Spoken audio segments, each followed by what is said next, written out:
Endurance Squad is training with a holistic edge, plans for every kind of endurance athlete, plus yoga, mindset, and a team that's always in your corner.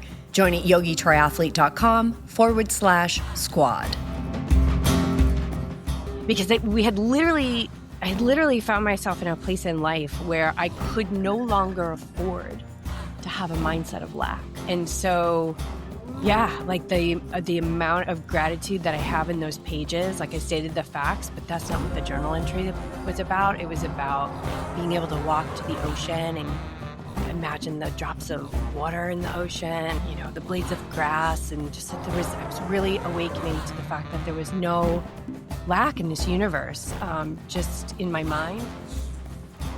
Welcome to the Yogi Triathlete podcast. I'm Jess. I'm here with BJ, and we're going to throw down on this Monday afternoon. It is 2026. You're the horse, which is like, I don't know if it's just the algorithm has me in its slipstream or what, but it's like all I'm seeing is we're going from this year of transmutation into this year of the horse. But more importantly, I think 2026 is actually a year of new beginnings, and you want to be super intentional about everything in 2026 because you're literally setting the trajectory for the next 9 years. I know that's a piece of information. That's a commitment. Yeah. I mean, I think it's like, I love how life, will keep you on your toes when when you're living it awake and ready. Awake to the moments where change is possible and ready with the tools necessary to make that change. Yeah. I like that. Boom. All right. So I have been...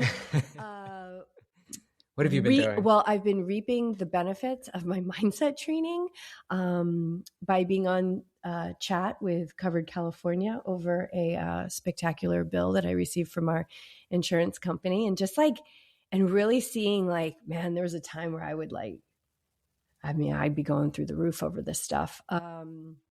But yeah, it just connected with a really awesome human, and everything now makes sense. And yeah, we move forward from here. So thanks for putting this whole thing together and having the, holding, I think, the intention and perhaps the subjects of what we're going to talk about today, because I don't really know. So welcome to the show. It's good to be here. It's good to be back. And I'm loving that we are going to have this video aspect of things now. Mm-hmm. We can grow our YouTube channel. You guys go check us out over there. But also just to not only match a voice with a face, but it has been 10 years since we started the podcast.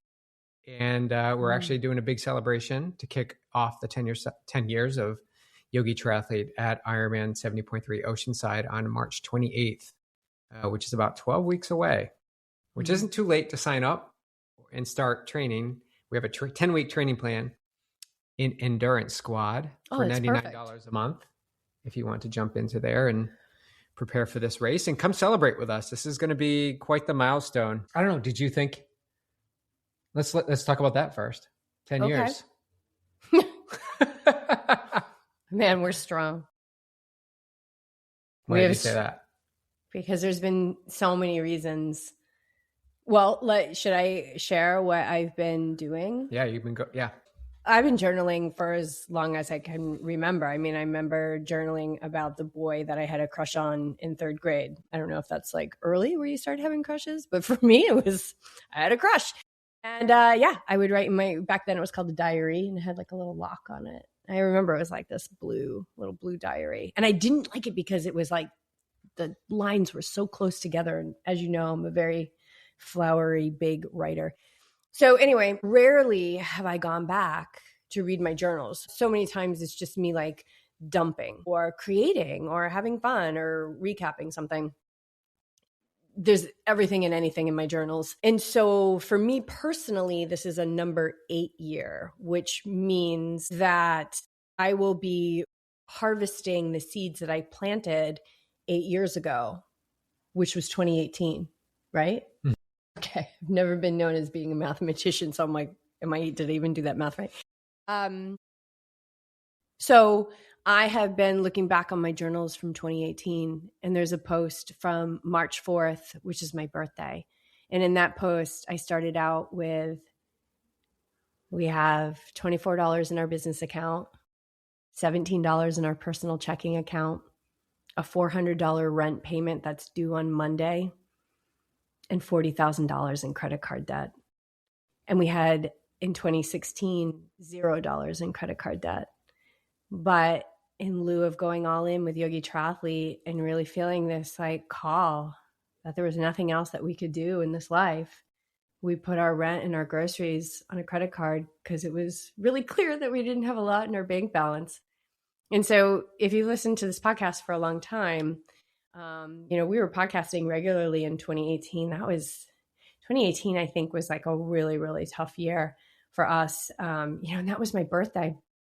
And when I look back on, I stated those things at the beginning of the post and I was like, oh my God. And then the whole rest of that entry into my journal was just like gratitude.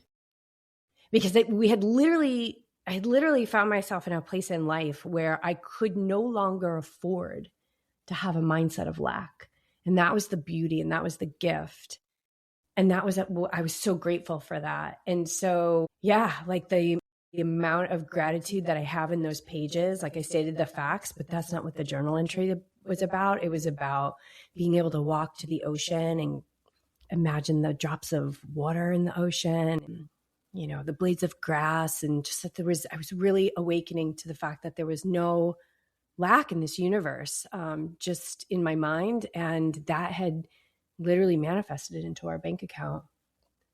And I didn't go there, but I had this thought of like, that must have been really scary. Oh my God, how did we get through that? But I think it was the gratitude. I think it was the shifting of the mind and just reading how I wrote and like thinking back at her, like I've grown so much since then. But wow, what a strong phase that was. Like we got really strong. Like we've got to be diamonds at this point. Yeah, it took a lot of pressure. Yeah, took a lot of energy. A lot of exhales. Continually come back to like, is this the thing that we need to be doing? And we even do that to this day. And I'm always coming back to, I don't see myself doing anything else. No. Like, I mean, I have skills, real world skills, and could pursue that if I choose. And I know that going along this path has just brought out what I love to do more and more. That doesn't mean, when I say that, doesn't mean that it's such a unicorns and rainbows path from once you discover what your life's purpose is or what you connect with and vibe with so much in life. It means it's probably going to be more challenging than ever because you are going to fight for what you align with, for what you feel is really your purpose and passion. And I don't see any other way to do it. I don't. Yeah. I remember back then too, I started listening and reading a lot of Wayne Dyer, and there was this line, and it's actually in my book, Awake Athlete. I credit him to this line of like, we don't attract what we want, we attract what we are. And there was so much around me that at that time, it was like I was living a dream come true, because as I've shared with you, standing outside of our home now and looking down and seeing the ocean was a vision and a dream that I had from a really young age, from when I was like a kid. And, not thinking like it was California, just this vision, like to the electricity poles and the electricity lines. Like I saw all of that in my vision for so long.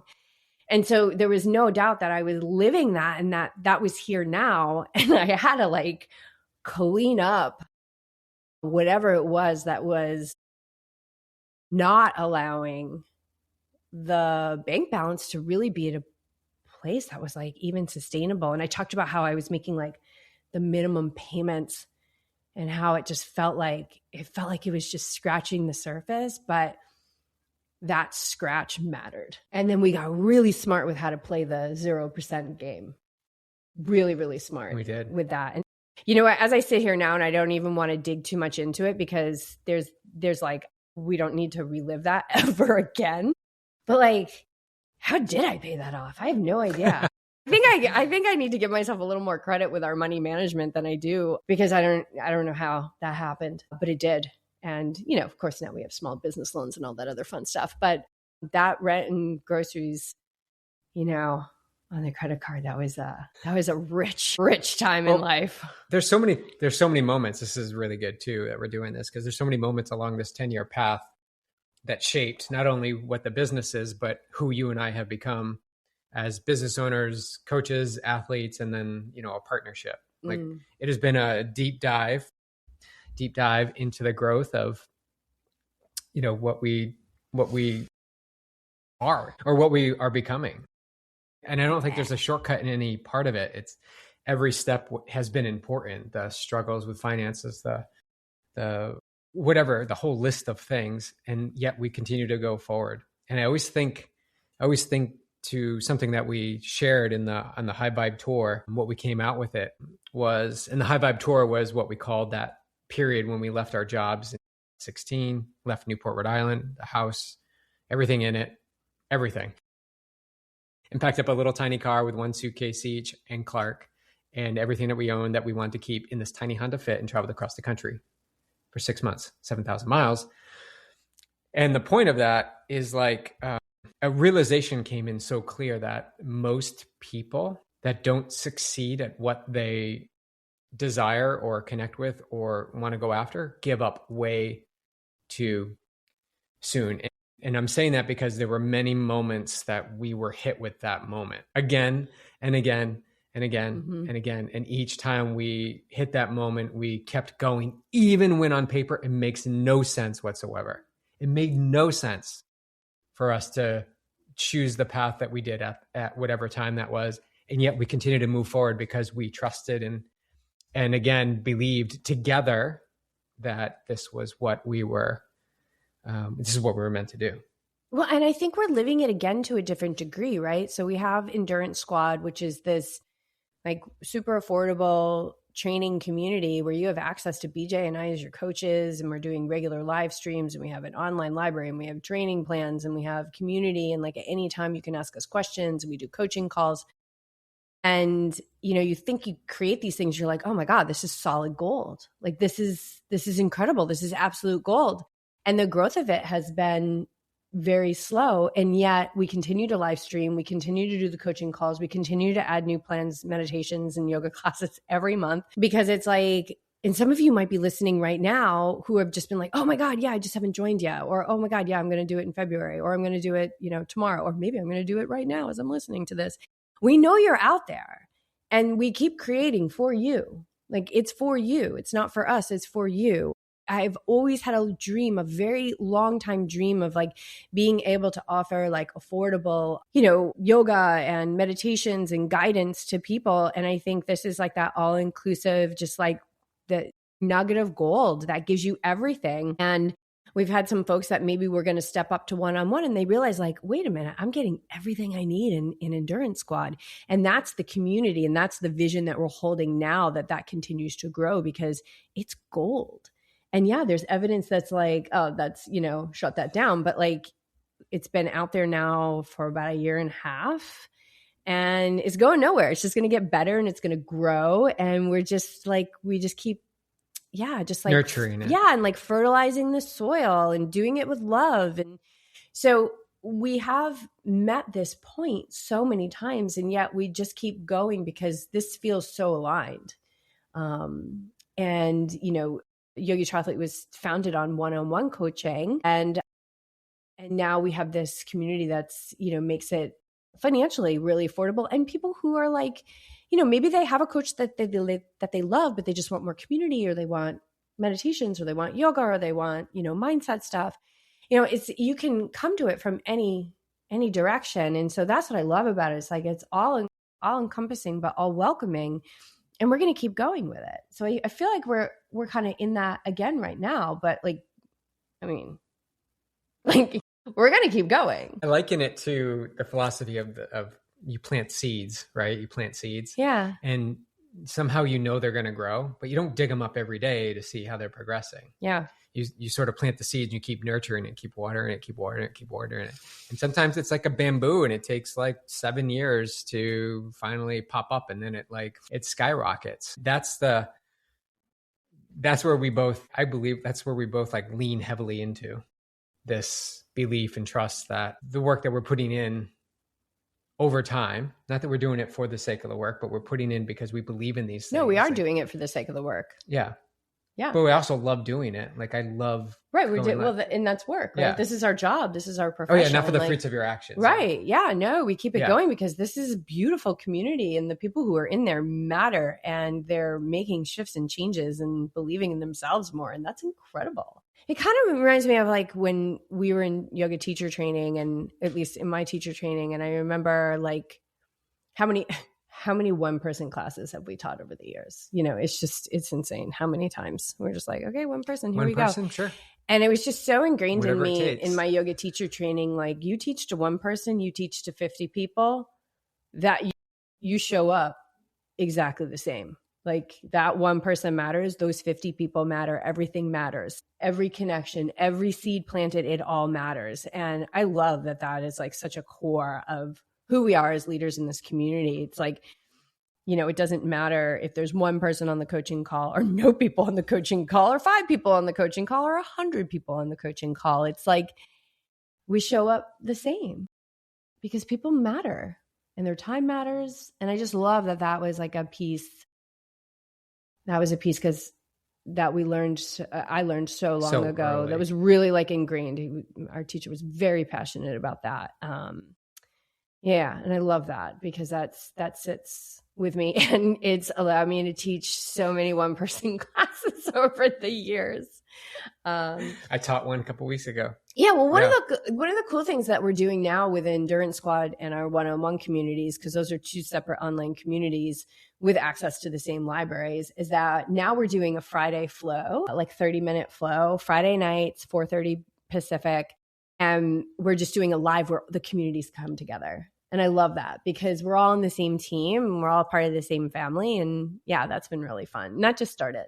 Yeah. And we'll continue. And that will continue. We'll continue to do that. We'll continue to expand and try new things and continue to show up because we believe that what the foundation is of this practice that we've created at Yogi Triathlete, the merging mindfulness with endurance sports has just been made so much sense and has had so much success in terms of athletes switching jobs, working through personal situations. Like there's so many things outside of sport that this like medicine, this stew that we've put together has helped. I really deeply feel that this connection with yourself is going to allow for greater performances because a lot of the reason why athletes come to anyone for coaching or community is, you know, the part of it is that, but it's also like they want to perform well. They know that they can perform and they might not be hitting a goal or performance metric that they want. Well, you can have it all.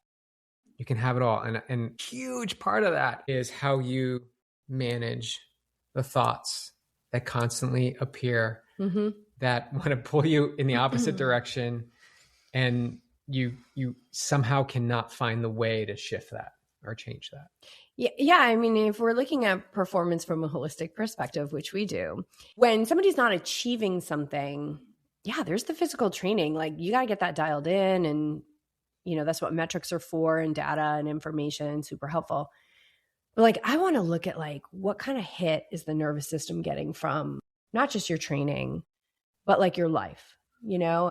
And so much of that is going to come from the thoughts that are dictating your life and the thoughts that are hassling you. Because depending on like, you know, like your character and your constitution and things like that, your mind is going to work different ways. Some of you are more creative. Some of you are more intellectual. Some of you are more fiery. Some of you are more critical. And so knowing how to work with that in a way where, you know, you're now nurturing the nervous system, like that, I think that has everything to do with your ability to really train your high end so that when you're in that high end and you're pushing and the heart rate's high and the breath is labored, that your nervous system is like, we are feeling all of this, but it is safe to feel this. That is so massive. That is so incredibly massive. It's like, I think it's everything to your ability to perform to your unique ability, like, and your potential. 100% agree with that. Yep. All right. What about the 10 years? Did you have specific things that you wanted to ask about? No, but I want to keep it fun too. Okay. So I want you to think about maybe not a defining moment, but a fun moment along this journey in the 10 years that you can look back on and maybe nobody knows. That's it. How about a story nobody quite knows the details? There's a lot. Of. As much as I share, believe me, I'm just sparing you all. Let's see. All right. Well, I don't know. Does something come up for you? I'm trying to think. I think a lot of the things happened on the tour when we were living on the road. I think one of the funny things that happened was right at the beginning when we had lived in Lake Placid for 7 weeks. You prepping to do Ironman Lake Placid, which we were like, okay, he's finally going to qualify for Kona. We just know it. And then you got like hit with this death illness, a couple days before, and you were literally like living on the bathroom floor. We had to check out of our campsite and we had to check into this hotel, and all they had was like this suite, so it was like super expensive. But then it also really served us because there was like 2 rooms, so I could just like shut you out and I could stay healthy. But anyway, you never raced that race. The day after the race, you felt fine, which was crazy because the day of the race, you were so sick. And we packed up and we left and we needed to get some cash. So we went to the store and I was driving. Typically when by the way, I saw that thing you sent me about fines and speeding. Oh, yes. By the way, I saw that you sent me that. So I'm aware of what the fines are when you speed. So I'm sure you all know I have a little bit of fire and I have a bit of a lead foot. So anyway, I just love to drive fast. Yeah. So we had to get money or something like that. And we went to the bank and we had our bikes up top. We had a Thule box up top, and I didn't see the large sign that told me how much the clearance was. And I drove into the drive-through at the bank and freaking took down the sign, like crashed the roof of the bank and like got out of the car. But it was a Sunday or it was a Monday and it was a holiday or something like that. But the bank was closed.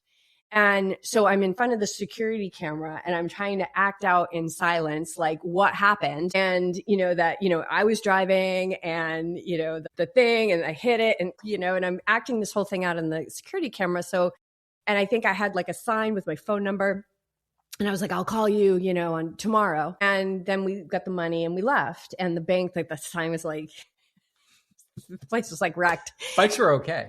Yeah, well, we found that out later. Bikes seem fine. So anyway, we leave and we start driving towards Watkins Glen because we're going to go start volunteering at Farm Sanctuary. And I'm driving away and I'm like, I think that's leaving a scene of an accident. I don't think you're supposed to do that. So we're like, oh my God, let's call the police. So we called the police, but then there was no local police that like were claiming that area is one of those like unincorporated parts of like Lake Placid.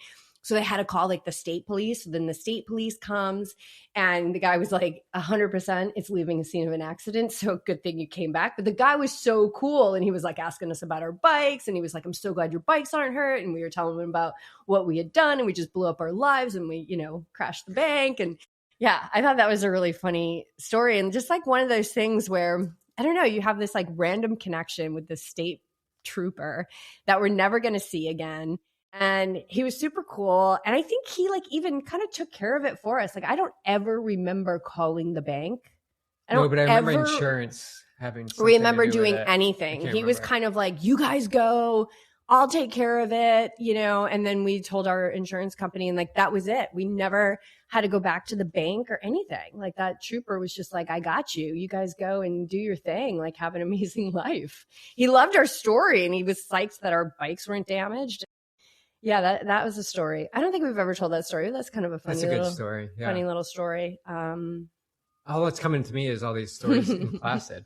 Like when you decided to, we were using the laundromat, which was by the bank that you. It was by the bank that I. The laundromat, I think it's Gold Medal or something. Gold Medal laundromat. We would use it for Wi-Fi and Wi-Fi. We like lived at this laundromat. Yeah, Wi-Fi was always the opportunity because we were living in a campground. So and sometimes the campground claimed it had 100 acres of Wi-Fi, and sometimes the campground right up front was like, we have no Wi-Fi, and that was, at least we knew. But that isn't even the story. But you threw my black puffy into the dryer at the Gold Medal laundromat. Those and you know how much I love my puffies. Well, and those dryers were all like touting commercial, the claim about how hot they were. Yeah.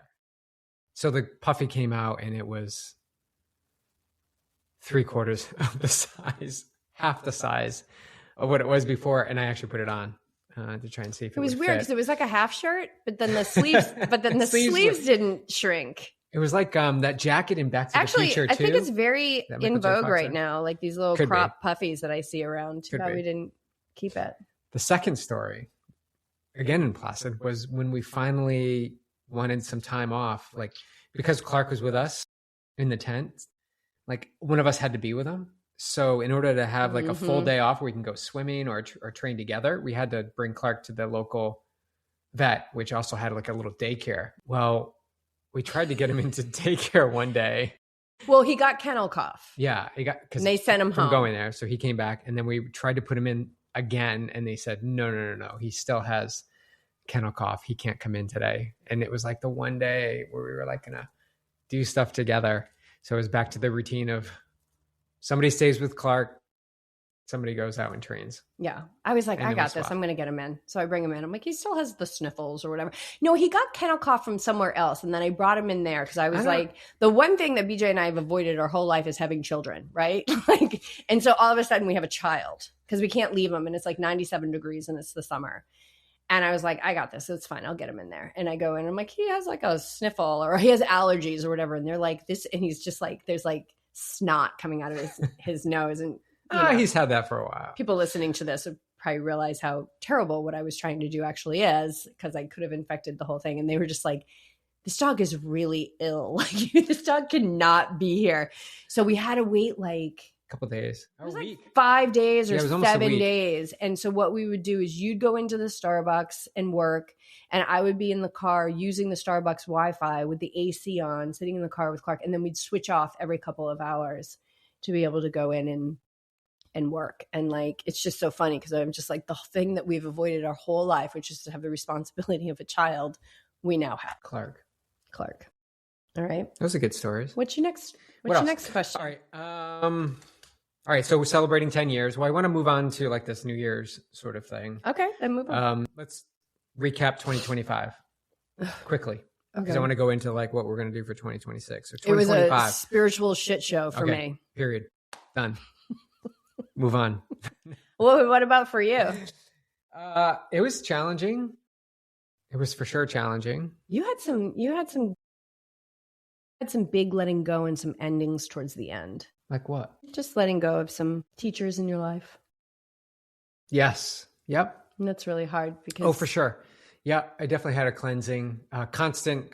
Well, the lesson, let's go back, Lake Placid briefly, like detachment. I learned detachment. And so bring it to present day. 2025 was yet another year of constantly caring so deeply and so much about what I do and what I'm committed to. And then having that ability to detach. And I don't have it all figured out, but I'm way better than I used to be. And as you detach more, you get a lot of that.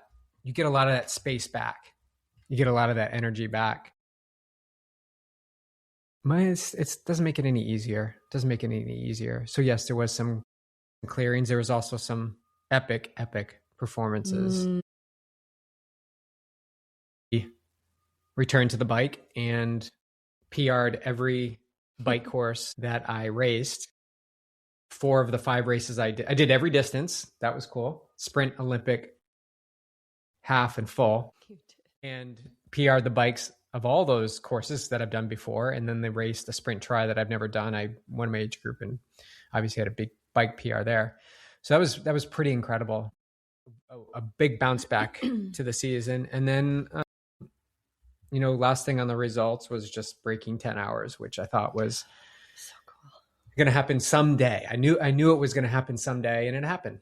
The someday was 2025 in November at Ironman Arizona, 9:56. Fastest Ironman bike ever in 23 Ironmans.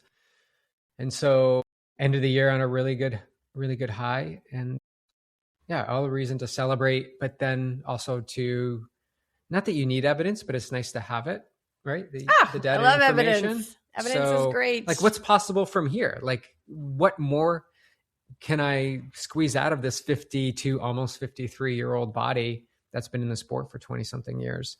I'm excited about that.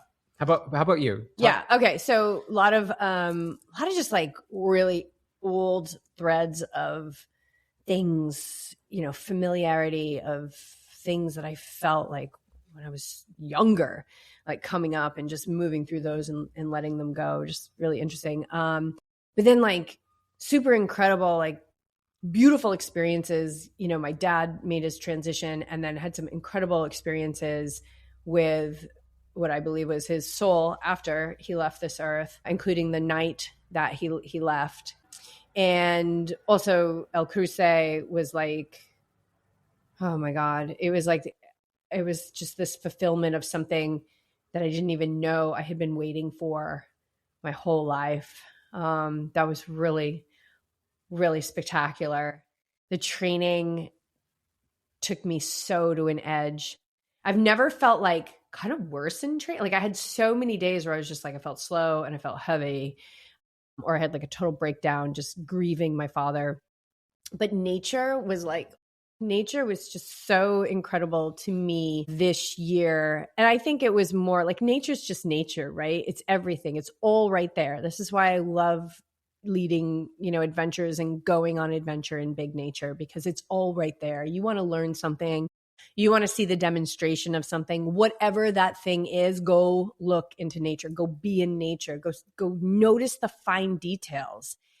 And that energy really supported me in, many victories on the trails. I had many days of like, oh my God, that was amazing. I felt great. I could have gone forever. Like I, did like 5 loops of this thing. I climbed like 5,000 feet and, went back out and did the next day, or did a huge bike the day before. But I also had like a lot of days of like, I felt heavy. I was grieving. I felt slow. And also seeing those and experiencing those with so much gratitude, because all of that was just like, yes, I'm moving through this now, so I don't have to bring this to Argentina. And Argentina was like the hardest thing and the most enjoyable thing I've ever done, I think, in my life. So yeah, I went out definitely on a good note. All the struggles, it's all a good note. And we live in this world of contrast, right? So what goes up must come down. And it's how we navigate those things that matter. And so this year really showed me that, like, I'm so human, but man, my mind it's everything anyone can have if they want it. It's just trained. But, it acts up. Today was a little like bitch baby after my ramp test, and that's okay. I was like, just give me this space to just like be pissed about this, which wasn't even that bad. I think it was like 4 watts off of what I was last year. But yeah, it was a good year. A lot of letting go. I was really, really conscious of like, this has to go. You cannot carry this into 2026. And so when you're looking at like that and you're really showing up to the work, I think that creates those rich moments and intense experiences. All right, one fantastic moment that you remember from 2025. There was Friday night. I was going out for a run. I had worked like obviously all week. Like when you work for yourself and you're an entrepreneur, like you can just grind 24/7. We just worked through like all the holidays and everything, because it's just, we forget. We just do what we do. And it was this Friday night and I was feeling particularly exhausted, and it was probably, I don't know, maybe August or something like that. And I was going out to the trail. And the very thing that used to scare me to death, my biggest fear was running on the trail at night, has now come into like one of my most favorite things, which is so interesting when you get to the other side of fear. And so I was going out that night. I didn't want to go. I was almost in tears. I might have cried a little bit. And then I was like, okay, now go. Like, let the emotion pass and then go. And I went out and I think I had like maybe 45 minutes to an hour of daylight, and then the sunset, and everybody left. And it was just me on the trail, and the coyotes started and the night sound started. And it was just this gorgeous, gorgeous night. And then all of a sudden I looked up and SpaceX had launched, and I'm just out there like on the trail with all this wildlife, and I turned my headlamp off, and it was so peaceful. And it's like, I don't know. I just think I often say like, your commitment doesn't really care what you feel like or don't feel like doing. It just doesn't. It's not because it's mean. It's just you set this commitment. And so you're going to show up sometimes with, ease, and sometimes you're going to show up with tears. It's like, just show up though, And I showed up, and that night was so, so special. And I just felt like I was the only person on earth, like watching this incredible thing, just how it lights up the sky is so beautiful. And yeah, I think that was like I loved that night because I really didn't want to go. And I went. And, but once I decided like, you're going, so cry and then go, I was fine. I was just like, just be in this moment, just be in this step. Like, you're fine, just be in this step. And so I think that's what those moments, when you can keep moving forward, that's what those moments can teach you if you're awake to it. It's just like truly that power of when you deepen your relationship with presence, that you can really be there for yourself. And then you just never know what's going to happen, Like, that was such a cool night. And it was like, yeah, I was the only one out there. I loved that. I was running that night too. I remember that on the back trails here because I saw the SpaceX. But I think the ability to pull back into the moment, right?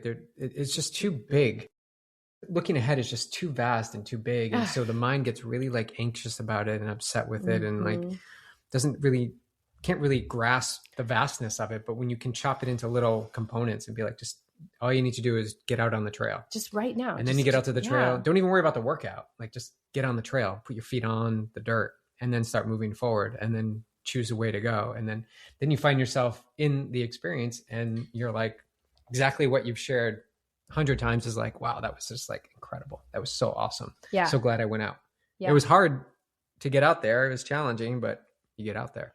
Yeah. That's the one that comes to mind. There were so many. I mean, I had so many, like when I was in Colorado for that training that I did there. But what about you? Mine is I was just thinking about this. Like, it fills me up so much of what I love. I love doing hard things or challenging things or things that maybe not make sense. But I rode Palomar Mountain on a Saturday. I did the loop, the Palomar the shuffle. And then I came home, we registered for the Solana Beach Triathlon. That next morning, you and I woke up super early, an hour earlier than we needed to, so that we could bike down the coast, which took 50 minutes to bike down. Yeah, if you're married to BJ, this is a very normal, like, oh, we're going to bike to the race. Like, so we biked to the race, we raced, we both won our age groups, and then we biked home. And then we had coffee. I think we stopped for coffee at Lofty on the way back.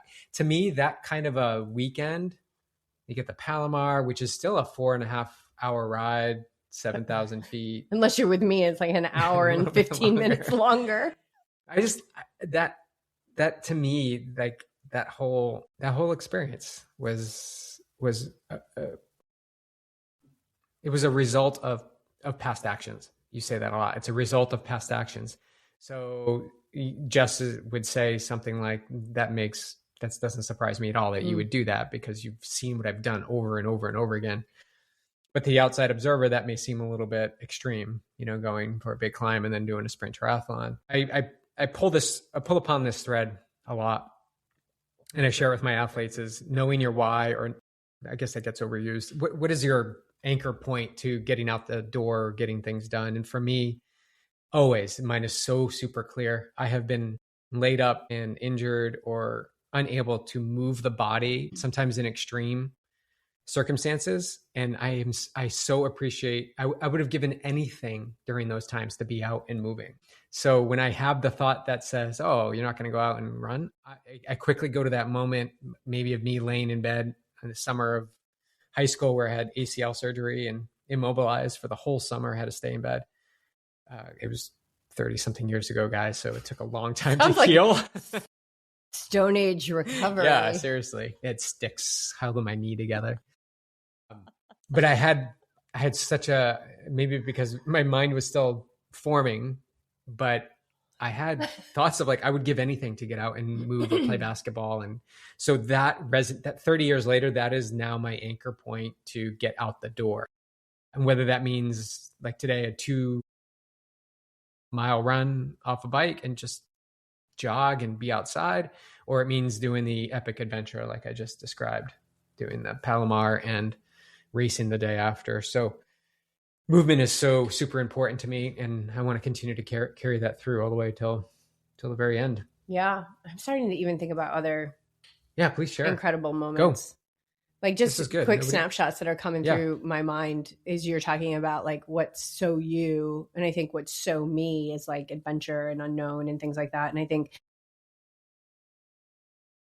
like just have this memory and this vision of teaching class at sunset in the Yoga Palapa in the Santa Cruz Highlands on Santa Cruz Island in the Galapagos Islands. And I'm just there and I'm like teaching, and like behind me, I'm just seeing this like 100+ year old tortoise like walk by. And it's like, it's those moments where it's like, I've had this opportunity to teach yoga in some pretty extraordinary places, you know, or like sitting on the deck in Patagonia, and the way that I would teach there with the building, it's all, the whole front of the building at this one lodge that we stay at is all glass, and the students get to see it, right?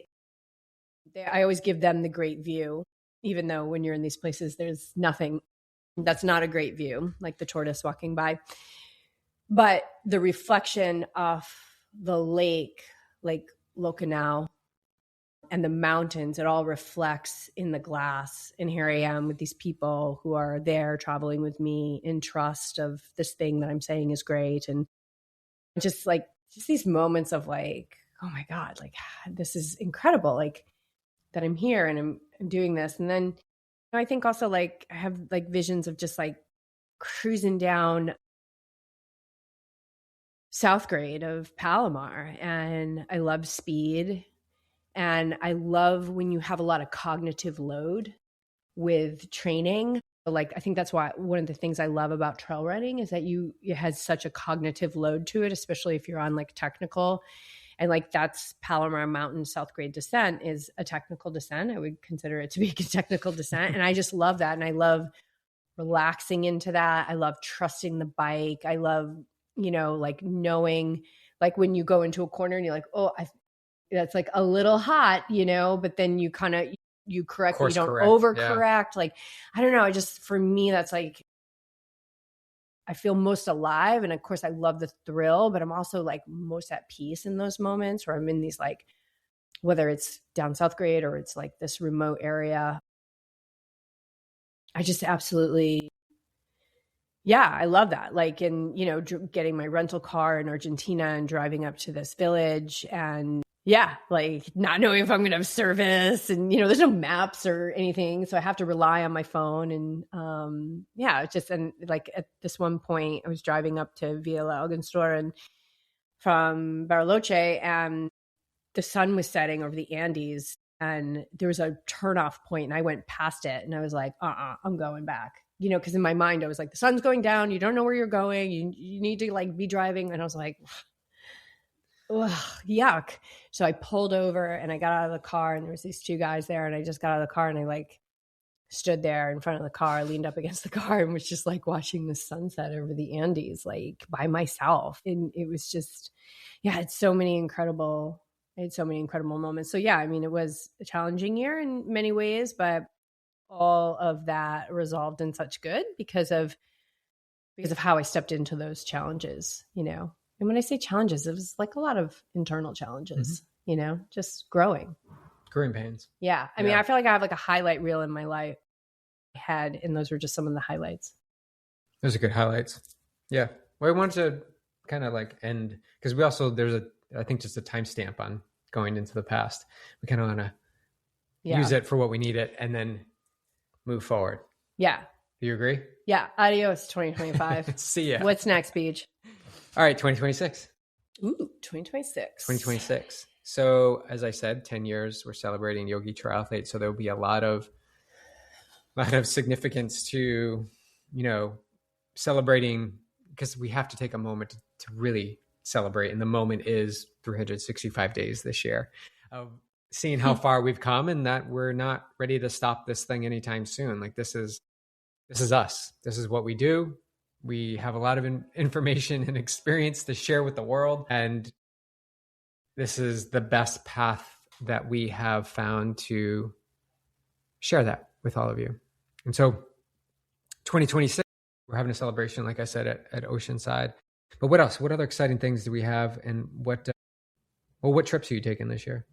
Let's start there. We got about 10 minutes. I'm home for a little bit, which is good. I need to be anchored. But yeah, we'll be heading out to Costa Rica, which I'm really pumped about. And we have the majority of people who are coming on this trip are from this community, like 95%. So that's going to be really cool. And I was just meeting with my co-host today about, how we're going to roll with it. But I think I'm super excited about like the somatic breath work. We're going to do 3 days of somatic breath work. If you've never done that, it's really transformative. You will not come out the other side the same. And it's really beautiful. It's hard work though. So I think it's perfect for athletes. I am getting incredibly giddy over Iceland because the internet knows that I'm looking at things and I just keep looking at the nature and these things keep coming through my feed and I'm dying over this nature. It just is blowing me away. My brother is coming and I just love my brother so much. I think actually we even said this on the last podcast. He's just really fun. And like the fact that I have these amazing siblings that travel with me. My sister is coming to Costa Rica. You'll get a week with your sister-in-law. And she's been to the Galapagos with me. My brother's been to the Galapagos with me. Now he's coming to Iceland with me. So thrilled about that. And then, Peru, which found me. It came looking for me, which some of those things do. And Patagonia was like that too. When I went to Chile the first time to lead the adventure, it came looking for me. I had said no at first. In Peru, I knew was something I would do in the future, but it finally said like, I'm going to come looking for you. And so it did. And I said yes to it. And looking at just the photos and things like that, I'm getting so blown away by the nature and the big mountains, the Sacred Valley, really incredible. And then back, which I was talking to a friend of ours who went to the Galapagos with me, and she said, I 100% want to do that trip again. And I said, well, next year it's already sold out. There's a wait list. And I said, but I know I'm going to be back. And she said, yeah, because going there is like going home. And that's how it feels. Never even considered going to the Galapagos. Now I can't imagine that it won't be like a yearly trip. And I'm so determined on having you there too, BJ. I can see you there with us. So that time will come. Yeah, to go back and see the tortoises and the babies. It's baby season when we're going. And so, yeah, those are the trips. How about events? Any races? Yeah. Well, I'm not signed up for yet. Oh, well, I am going to do a trail half marathon next month. And so we'll see. So right now I just started bike camp today and I'm going to be doing training for speed, right? I think I have plenty of base so I can bust out a half marathon, but I want to bust out a half marathon like as fast as I possibly can. So this year's about speed. And I have a big goal. I haven't registered for it yet, but right now the goal is Santa Cruz. Ironman 70.3 Santa Cruz. And I have never broken 3 hours on the bike. I've come so freaking close, but I've never done it. And I think I have the bike to do it.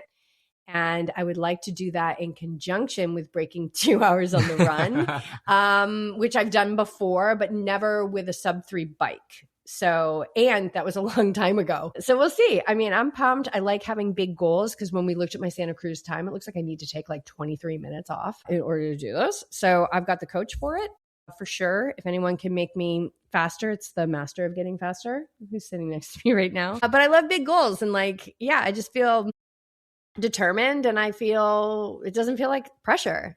No. And that doesn't mean that I'm not going to show up. I'm going to show up. I'm totally going to show up. So that's kind of the goal because September we have a retreat here in Carlsbad. And then it's like Kona, Peru, and the Galapagos. Boom, I'm literally going to be gone. So I'm going to really focus on getting some speed and seeing how close I can get to that goal in September. I think I'm mandatory. I'm doing the Solana Beach Triathlon or something. I don't know if I'm back from Iceland or not at that point, but maybe I am. We'll see. Okay. So what about you? Well, first, bike camp. If you guys are wondering what bike camp is, it's in Endurance Squad. It's a 6-week bike focused block of training, which gets you super prepared for the season. And what we do A lot of times it's just start in December and bust out 6 weeks. And that's when running and swimming go a little bit to the side. They're not as abundant, and the cycling takes the priority for 6 weeks, and you can get super strong and comfortable and fit on the bike. Which is interesting because I have this half marathon in 6 weeks. So you're going to have to figure that out for me. I'll figure it out. Tell me what I'm pretty to do. good at that. Just tell me what to do. So for me, kicking off the year in 4 weeks at the Kook Run 10K. I did that 2 weeks ago. 2 weeks ago. I did it 2 years ago for the first time and came close to my 10K PR, which was pretty cool. Are you going to try and PR this year? I'm going to try and PR. Okay. What would that be? Sub what? Sub 35. That's so fast. That's so fast. We shall see.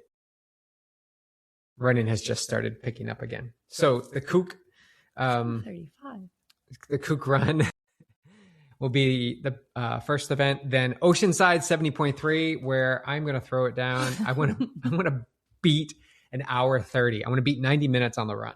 That is like my fastest half Ironman run is at Oceanside, a 132. I can break 130. And that'll be the goal there. And then Placid. Goal is to win my age group at Placid. I love that course. My 2 fastest Ironman runs have been on that course, which is a challenging course. And 2 years ago, I finished 3rd in my age group. So I'm going to go for the W. Yeah. That's awesome. And then Kona would be the result of that age group win in Placid. And so I'd be able to say I've done the 3 of my most favorite races in 1 year: Oceanside, Placid, and Kona. Oh, nice. And of course, the Solana Beach Sprint Triathlon. So here's the lineup I've got going. I'm going to do Placid on Sunday, stay back east all week, run the Blessing of the Fleet 10 miler, which I have a running crew back there that I coach through our yoga studio.